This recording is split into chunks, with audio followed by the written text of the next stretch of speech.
If you're also looking to download Google Calendar on your PC, then this video is for you. To download it on your mobile phone, it's pretty easy. You can get it from the App Store or Play Store. However, when it comes to your PC, things are a little different. Unfortunately, there's no dedicated desktop app for Google Calendar, but don't worry, you can create a shortcut on your desktop for quick access. Here's how to do it. First, open any browser on your computer and search for Google Calendar. Hit Enter and click on the first link, which will take you to Google Calendar. Once you're on the calendar page, click the three dots in the upper right corner of your browser window.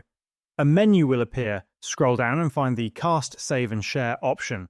Hover over it and you'll see another set of options. Click on Create Shortcut. A pop-up window will ask you to name your shortcut. Set your name and then click Create.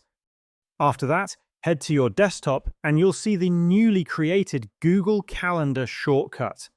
Now, whenever you want to access your calendar, simply double-click this shortcut. It'll open Google Calendar instantly without needing to type the URL every time. For those using Windows, you can also explore other calendar apps available in the Microsoft Store. But for Google Calendar, creating a shortcut is the best and only option.